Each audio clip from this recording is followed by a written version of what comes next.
میں جب یہ بات کہا کرتا ہوں کہ بیرون ملک رہنے والے افراد اپنی بیویوں اور بچوں کو کوشش کر کے اپنے ساتھ رکھیں، اس کی بہت ساری وجوہات ہوتی ہیں۔ بہت سارے لوگ اس بات کی شکایت کرتے ہیں اور یہ بات کہتے ہیں کہ سر، آپ یہ جو بات کہتے ہیں یہ قابل عمل نہیں ہے، کیونکہ ہم وہاں مزدوری کرنے جاتے ہیں، مزدوری کرنے کے بعد پیسے ہم اپنے گھر والوں کو بھیجیں یا اپنی فیملی کو وہاں پر بلا کر اور زیادہ اپنی زندگی کو مشکل کر لیں۔ دو ریزنز کی بنا پر مرد حضرات اپنی فیملی کو یا اپنے بچوں کو اپنے ساتھ نہیں رکھ پاتے۔ ایک بڑی ریزن جو ہے وہ یہ ہے کہ انہوں نے پیسے بھیجنا ہوتے ہیں پاکستان میں واپس، یا اپنے گھر والوں کو پیسے بھیجنا ہوتے ہیں، اور دوسری بڑی ریزن ہے ان کی آزادی۔ وہ اپنی آزادی کو چیلنج نہیں کرنا چاہتے۔ یہ واقعہ جس شخص کا میں بتانے جا رہا ہوں، یہ شخص یہیں بیٹھا رو رہا تھا اور اپنا واقعہ سنا رہا تھا۔ کہنے لگا، میں 20 سال کے بعد گھر واپس آیا، یعنی 20 سال بعد میں نے فیصلہ کیا کہ اب میں پاکستان جاؤں گا اور وہاں جا کر اپنی بقیہ ماندہ زندگی گزاروں گا، کیونکہ اب بیٹا بھی بڑا ہو رہا ہے، اس کو کوئی کاروبار کروا دوں گا اور اس کا میں ہاتھ بٹاؤں گا۔ لیکن جب وہ واپس آیا تو وہی اولاد اس سے مانوس نہیں تھی، اور نہ صرف نامانوسیت کا معاملہ تھا، معاملات اور بھی بہت زیادہ بگڑ چکے تھے۔ اس شخص نے روتے ہوئے بتایا کہ جب میں واپس آیا تو میری وائف کا تعلق کسی اور شخص سے بنا ہوا تھا۔ وہ مجھے جس حد تک توجہ دینی چاہیے تھی اس حد تک توجہ نہیں دے پا رہی تھی، کیونکہ پہلے میں 5-7 دن کے لیے آتا تھا، 5-7 دن وہ مینیج کر جاتی تھی اور اس کے بعد پھر اپنے اسی تعلق کو کیری کرتی رہتی تھی۔ مجھے یہ بات پتہ چلی کہ میرے ہی کمائے ہوئے پیسے وہ اس شخص کو دیتی رہی ہے۔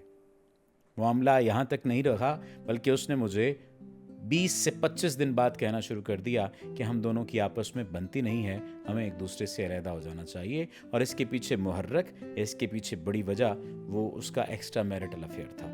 کہنے لگا، میں نے 20 سالوں میں حتی الامکان کوشش کی کہ میں کسی اور عورت کے ساتھ تعلق نہ بناؤں، لیکن یہاں پر میرے گھر میں میرے ساتھ یہ ہو رہا تھا۔ کہنے لگا، میری 2 بیٹیاں ہیں اور 1 بیٹا ہے۔ دونوں بیٹیاں یونیورسٹی میں تعلیم حاصل کر رہی تھیں اور دونوں کے تعلق بن چکے تھے۔ میں نے جب ان سے بات کی، ان سے پوچھنا چاہا، تو انہوں نے کہا کہ بابا، آپ کو کسی بات کا علم نہیں ہے۔ جب آپ کو ہمارے معاملات کا علم نہیں ہے تو آپ کو ضرورت نہیں ہمارے معاملات میں دخل دینے کی۔ اگر آپ ہمارے ساتھ رہنا چاہتے ہیں تو اسی طرح سے رہنا پڑے گا۔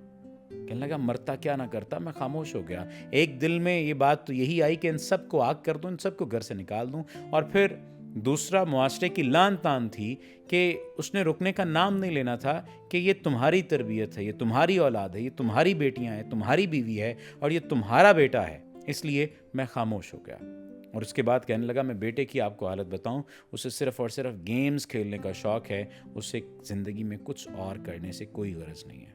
کہنے لگا، میں اپنا واقعہ آپ کے سامنے رکھتے ہوئے آپ سے ریکویسٹ کرتا ہوں کہ اس واقعے کو تمام تر لوگوں کو بتائیے اور سمجھائیے اور کہیے کہ یا تو اپنے گھر والوں کو ساتھ رکھیں یا اتنا چیک اینڈ بیلنس رکھیں کہ پتہ چل سکے کہ اولاد کیا کر رہی ہے، بیوی کیا کر رہی ہے، بچے کیا کر رہے ہیں۔ کیونکہ وہ لوگ جو باہر کھانا، روزی، رزق اکٹھا کرنے کے لیے موجود ہوتے ہیں، ان لوگوں کو کیا پتا کہ گھر میں کیا چل رہا ہے۔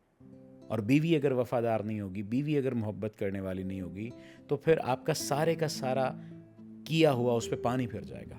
اس لیے کوشش کریں کہ بیویوں کو ساتھ رکھیں، بچوں کو ساتھ رکھیں، اور اگر ایسا ممکن نہیں ہے کہ آپ انہیں وہاں لے جا کر ساتھ رکھیں تو کوشش کریں یہاں پر آ جائیں، چھوٹا موٹا کام کر لیں۔ اس کے علاوہ آپ کو زندگی میں اگر گھر میں سکون نہیں ملا، گھر میں اطمینان نہیں ہے، تو جتنا مرضی پیسے کماتے رہیں اس کا کوئی فائدہ نہیں ہے۔ اگین میں ذاتی طور پر صفدر علی یہ بات آپ سے کہہ رہا ہوں، لازمی نہیں ہے کہ اس واقعے کو امپلیمنٹ کیا جائے ہر ایک کی زندگی کے اوپر، لیکن اس واقعے سے کسی نہ کسی حد تک کوئی نہ کوئی رہنمائی حاصل کی ہی جا سکتی ہے۔ اللہ آپ کا حامی و ناصر ہو۔ آپ کا بہت شکریہ۔